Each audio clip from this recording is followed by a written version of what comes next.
This is Optimal Living Daily, episode 215, Fitness Meal Plans, Why I Don't Make Them, by Deen of JCD Get ready to maximize your potential with Optimal Living Daily, the podcast that brings you the best in personal development and productivity every day of the week. Your optimal life awaits. Now here's your host, Justin Malik.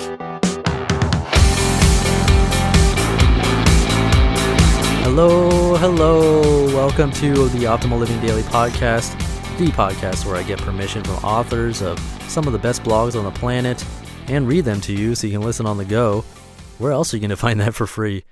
Well, besides my spin-off podcast, Optimal Finance Daily, but other than that, who else will read to you every day? Unless you're a child who gets read bedtime stories, I don't think you'll find it for free. Anyway, it's a Wellness Wednesday, and I'm back with one of our newer health and fitness authors, JC, and his site is jcdfitness.com. But before we get into it, since I already briefly mentioned it, I'll make that my ask for today, and that is to check out Optimal Finance Daily.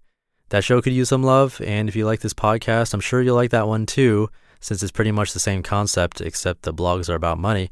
You can find Optimal Finance Daily wherever you're listening to this show. And that's it for the intro. Let's jump right in and start optimizing your life.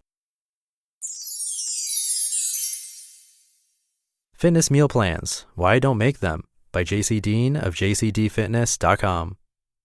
Fitness meal plans or pre-made diets are something I've strayed from for the longest time, and I can't imagine I'll ever give in to creating them for clients. A few common questions I get on a weekly basis are, what do you eat? What do I need to eat to lose weight? Can you make me a personal fitness meal plan? Or something in a similar vein. While the questions are not necessarily bad, they're just not the right questions in my opinion. First of all, I'll just be outright with it. I hate meal plans. I hate them so much that when I see one written out by another trainer, or even when I scan some forums and see someone posting their meal plan, I conjure up feelings of dismay. In saying that, I want to give some explanation on why I'm not a meal plan kind of guy and what I believe to be a better alternative. There are two main reasons I do not prescribe a fitness meal plan. Number one, they are restrictive. Number two, they make us stupid. Fitness meal plans are restrictive. Oftentimes, I believe we get into this mindset that there is one way to get things done, and subsequently, we feel that those with the best physiques or the best trainers must have a golden meal plan that made them look the way they do. I've fallen into this trap before. Way back when I was scouring all the magazines, I wanted to know exactly what my heroes were eating. Then I wanted to emulate this pattern because it was obviously their key to success. However, when I did this, I began to notice just how restricted my relationship with food became. Since my favorite bodybuilder wasn't eating egg yolks in his scrambled eggs, neither did I.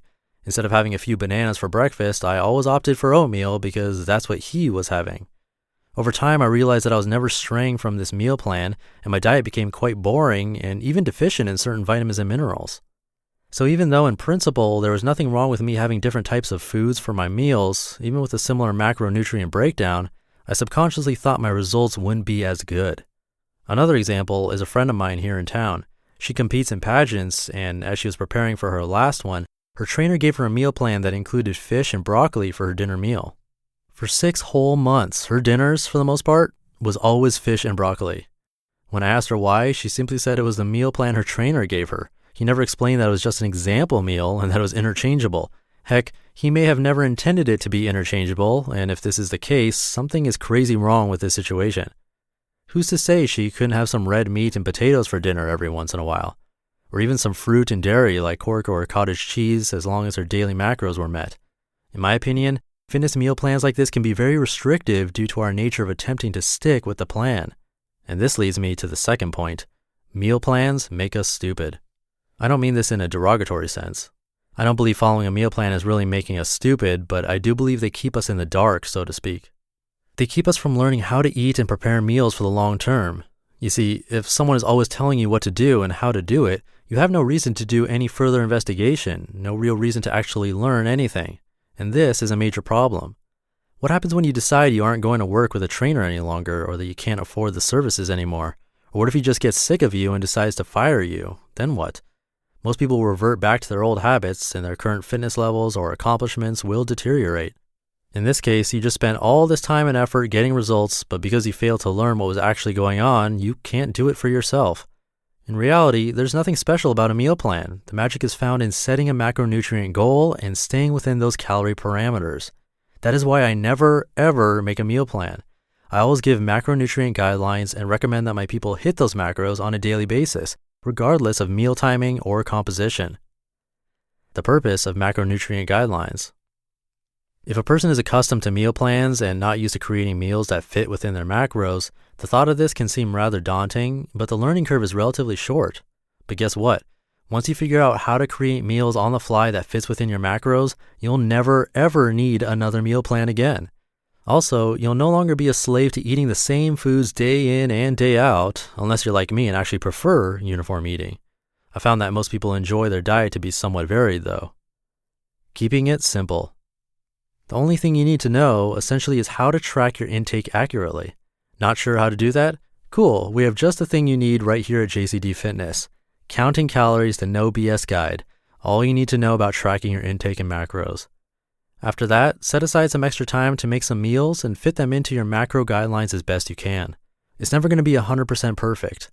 Some days you'll have more carbs and other days more fat. Sometimes you might undershoot protein by 5 to 10 grams.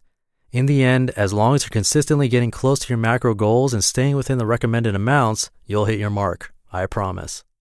Remember, just because I'm not a fan of meal plans doesn't mean they don't work or aren't effective for some people. I'm all about educating people to be independent and to think for themselves, so the idea of making meal plans just doesn't make much sense to me for the long term, but it's just advice. You just listened to the post titled Fitness Meal Plans, Why I Don't Make Them by Deen of JCDFitness.com. I'm curious if you've ever tried a meal plan, if you're able to stick with it very long term, and if it helped you. I thought this was an interesting take on it.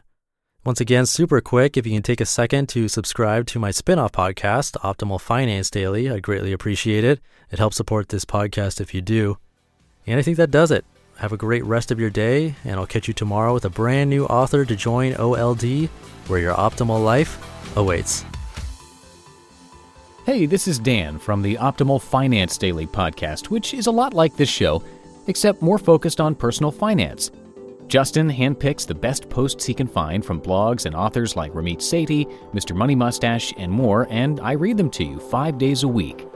So if you enjoy this podcast, come on over and subscribe to Optimal Finance Daily too. And together, we'll optimize your financial life. You've been listening to Optimal Living Daily. Be sure to hit the subscribe button to stay up to date on each new episode and head to oldpodcast.com. That's OLDpodcast.com for a free gift as well as more actionable tips and resources to help you maximize your potential. Thanks for joining us, and remember, your optimal life awaits.